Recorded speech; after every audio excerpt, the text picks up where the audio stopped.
우리 민족은 과거에 유교와 불교의 영향을 받아서 명절이 되거나 기일이 되면은 가족들이 모여서 제사를 드리곤 했습니다.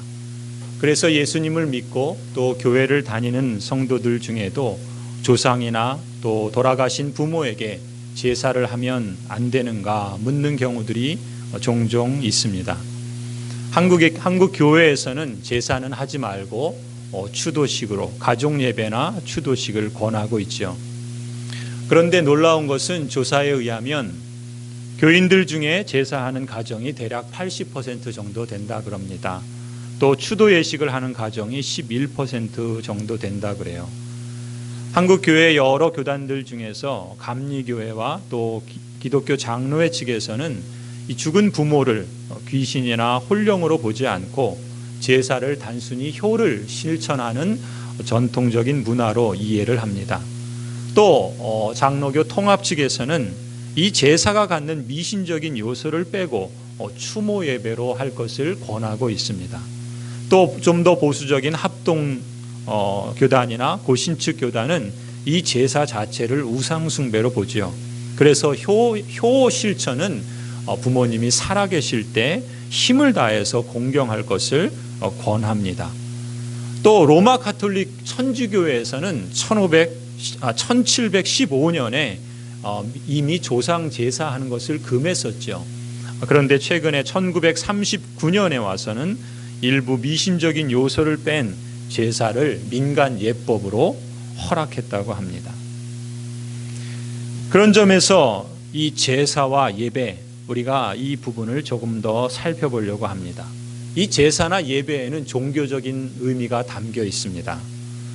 먼저 국어사전을 보시면 이 제사는 신령이나 죽은 사람의 넋에게 음식을 차려서 정성을 표하는 의식, 이렇게 정의를 하죠.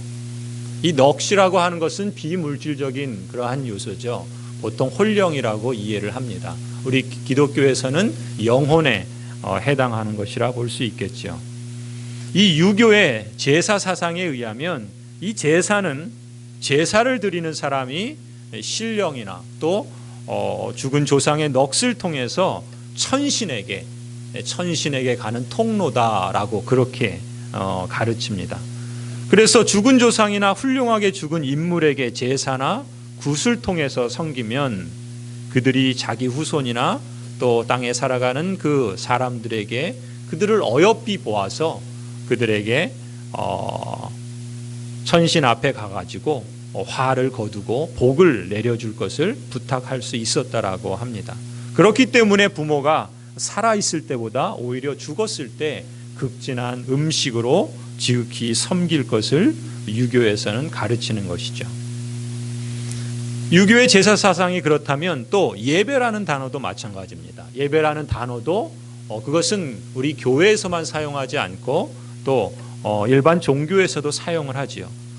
교회에서 예배라는 단어를 쓸 때는 보통 우리가 오늘 이렇게 성경을 읽거나 또 기도와 찬송으로 성삼위 하나님께 경외심과 또 겸손으로 하나님을 높이고 경배하는 의식을 예배라 그렇게 말합니다. 그런데 일반 종교에서도 예배라는 단어를 쓰지요. 그때 예배는 어떤 것인가? 거룩하고 성스러운 대상에게 존경을 가지고 절을 한다라는 의미로 예배를 사용합니다. 특별히 이 예배라고 하는 단어 자체가 한자어이지 않습니까? 그래서 유교에서는 이 예자라는 단어를 천신이나 조상의 혼령을 섬겨서 복을 받는다라고 하는 그러한 사상을 담아두고 있죠. 여러분 예자를 보시면 보일 시자와 풍요로울 풍자 두 단어로 이루어져 있죠. 이 보일 시자는 뭡니까? 조상이 보고서 그 자손을 풍요롭게 한다. 그런 의미에서 예자라는 단어 자체가 이런 의미가 담겨 있는 것이죠. 실제로 이 보일시는 하늘에 있는 천신이나 조상의 혼령이 땅에 인간에게 내려와서 제사하는 사람에게 자신을 나타내 보인다라는 의미의 보일시자입니다. 그리고 풍요로운 풍자는 말 그대로 지금 저 단어는 그 제단 위에 바구니채 음식을 올려놓은 형상을 하고 있는 그런 한자어입니다. 즉 제단 위에 풍요로운 음식이 있는 것처럼 풍요를 상징하고 있는 그러한 단어인 것이죠. 그런 점에서 조상에게 제사하면 조상의 혼령이 그것을 보고 그 자손들에게 풍요로움을 가져다 준다라고 하는 의미가 이 예자라고 하는 그 한자어에 담겨 있는 겁니다. 배자도 마찬가지입니다. 배자를 보면은 이 배자에는 손수자가 들어가지요. 그래서 손을 모아서 절을 하고 경배한다라는 의미에서 배자라는 한자어도 그런 절을 하며 경의를 표한다는 뜻을 담고 있습니다. 그러니까 예자와 배자를 한 묶음으로 쓰면 어떤 뜻이 되겠습니까? 유교 사상에서는 예배를 통해서 조상이 조상이 또 전상의 신이 그것을 보고서 지상의 자손에게 복을 내린다, 복을 받는다, 그런 의미가 이 제사와 예배에 있는 것이죠. 그 제사를 통해서 하늘과 또 사람이 하나가 되는 천일합일의 그러한 의미가 이 제사와 예배에 담겨 있다는 것입니다. 그렇기 때문에 유교에서는 이 조상 제사하는 것을 하늘과 나를 잇는 일종의 종교 의식으로 행하고 있는 것이죠. 그리고 그 제사를 하는 목적은 조상에게 그 제사를 드림으로 이 땅을 살아가는 그 자손들이 현세적인 복을 받기 위한 방법인 셈인 것입니다. 그렇다면 우리 기독교에서 교회에서 사용하는 예배는 어떤 의미이겠습니까? 우리는 동일한 단어를 쓰고 있죠. 그러나 그 의미는 전혀 다릅니다. 예배라고 할 때 그 예배는 철저하게 하나님을 향해 있고 그리고 하나님의 영광만을 높이는 의식이다, 이렇게 사용합니다.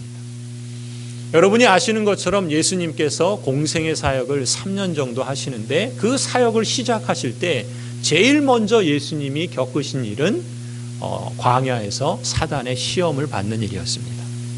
그때 마귀가 예수님께 이렇게 시험합니다. 세상의 모든 나라에서 나오는 세상 영광을 내가 모두 너에게 줄 수 있으니 내게 엎드려 절하라. 그러면 이 세상 모든 것을 너에게 주겠다. 이것이 마귀가 예수님에게 시험한 내용이었습니다. 만일 예수님께서 정말 사단이 마귀가 말하는 것처럼 세상의 모든 권세와 영광을 말하자면 현세적인 복을 받기를 원했다면 마귀에게 절을 했을 겁니다. 하지만 예수님은 마귀와 맞서지요. 마태복음 4장 10절에 이렇게 말씀합니다. 주 내 하나님을 경배하고 오직 그분만을 섬기라.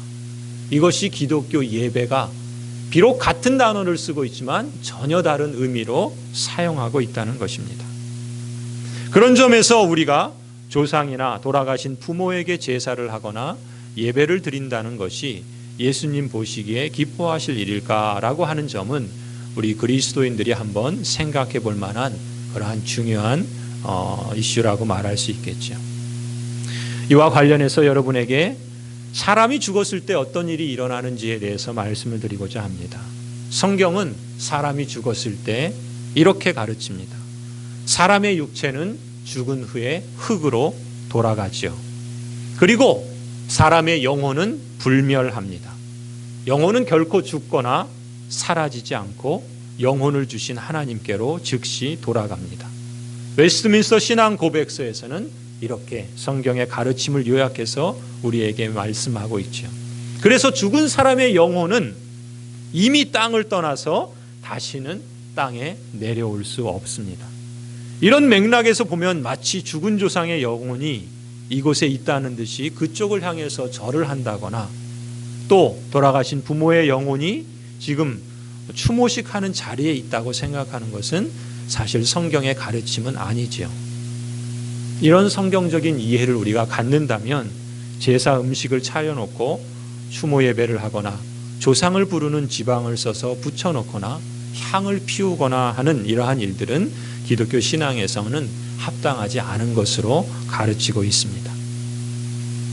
죽은 부모는 지옥이든 낙원이든 당신의 그 신앙에 따라서 가야 할 곳으로 간다는 것이 성경의 가르침입니다. 제사를 통해서 더 이상 우리는 죽은 부모의 영혼과 영적인 교류를 할 수가 없습니다. 그래서 구약 성경을 보면은 하나님께서는 그 하나님의 백성 가운데 죽은 영혼을 부르는 무당이나 영매나 신접한 사람들을 돌로 쳐 죽이라 이렇게까지 명령을 합니다. 또 그들을 옹호한다거나 또 그들을 불러서 죽은 영혼과 영적 교류를 시도했던 사람들을 하나님의 그 언약 백성의 공동체에서 쫓아내라고 그렇게 가르쳤습니다. 오늘 우리가 읽은 누가복음 16장에서도 죽은 자에 대한 그러한 성경의 가르침을 발견할 수가 있습니다. 오늘 본문에는 거지 나사로와 부자가 소개되고 있습니다. 거지 나사로는 죽은 후에 천사들이 그를 아브라함이 있는 낙원으로 데려갔습니다. 반면에 부자는 죽은 후에 음부로 곧 지옥으로 갔지요.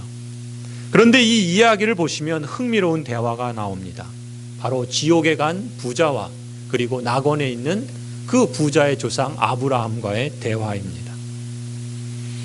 먼저 26절을 보시면 지옥에서 낙원으로 갈 수 없고 반대로 낙원에서 지옥으로 건너갈 수 없다 그렇게 말씀하지요. 아브라함이 하는 말씀입니다. 너희와 우리 사이에 큰 구렁텅이가 놓여 있어 여기서 너희에게 건너가고자 하되 갈 수 없고 거기서 우리에게 건너올 수도 없게 하였느니라. 그래서 이미 죽어서 지옥에 간 부자는 더 이상 낙원에 갈 수 있는 여지가 없는 것입니다. 그래서 부자는 그렇다면 자신은 그렇다 하더라도 이제 살아있는 자신의 5 형제라도 자기가 있는 곳으로 오지 않도록 간청을 하지요. 그것이 27절의 내용입니다. 27절에 부자가 이렇게 말합니다. 그러면 아버지여 구하노니 나사로를 내 아버지의 집에 보내소서. 내 형제 5이 있으니 그들에게 증언하게 하여 그들로 이 고통받는 곳에 오지 않게 하소서. 이 부자는 아브라함을 아버지라고 부릅니다. 이 아버지라고 부른 것은 아브라함이 그들의 조상이기 때문에 그렇습니다. 그래서 세번역 성경은 이 표현을 조상님, 간청합니다, 소원입니다 이렇게 번역을 합니다. 말하자면 이 부자는 그 조상에게 이렇게 소원하고 있는 것이죠. 나사로를 내 아버지 집으로 보내소서. 내 형제 5이 있으니 그들에게 증언해서 그들이 이 고통받는 곳에 오지 않게 하소서. 지금 살아있는 형제들이 자신처럼 이 고통받는 곳 지옥에 오지 않도록 죽은 사람 나사로를 다시 살려서 그들에게 보내서 좀 증언을 해달라고 간청을 하는 겁니다. 아니 살아있을 때, 그래서 아직 예수님을 믿을 수 있는 기회가 있을 때 죽은 사람을 살려보내셔서 그들에게 얘기하면 그 형제들이 고통받는 곳, 자신이 고통받는 이곳에 오지 않을 것이라고 증거하도록, 아니 경고라도 해서라도 제발 이곳에 오지 않게 해주십시오라고 간곡히 간청을 하는 것입니다. 그때 부자의 조상인 아브라함이 뭐라고 대답합니까? 29절이 그 대답입니다. 아브라함이 이르되 그들에게 모세와 선지자들이 있으니 그들에게 들을지니라. 살아있는 형제들에게는 모세와 선지자들이 있다 말씀합니다. 여기서 말하는 모세와 선지자는 뭐겠습니까? 곧 성경을 말씀하고 있는 것이죠. 구약을 표현할 때 모세오경과 선지자를 대표하는 모세와 선지자 이렇게 표현을 하는 것입니다. 말하자면 지금 아브라함은 죽은 자를 다시 살려보내서 그들에게 증거할 것이 아니라 하나님의 말씀을 믿는 신자들과 교회가 있으니 그들의 말을 들어야 한다고 말씀하시는 것입니다. 부자는 자신이 아무리 부자였어도 죽어서는 자기 형제들에게 자신이 고통받는 지옥으로 오지 못하도록 아무런 도움을 줄 수 없었습니다. 심지어 그 조상인 아브라함에게 간곡히 빌어도 그 조상님조차도 아무런 복을 줄 수가 없는 것입니다. 그래서 30절에 부자가 다시 간청을 하지요. 그렇지 않습니다. 아버지 아브라함이여, 만일 죽은 자에게서 그들에게 가는 자가 있으면 우리 형제들이 회개할 겁니다. 부자의 생각은 이겁니다.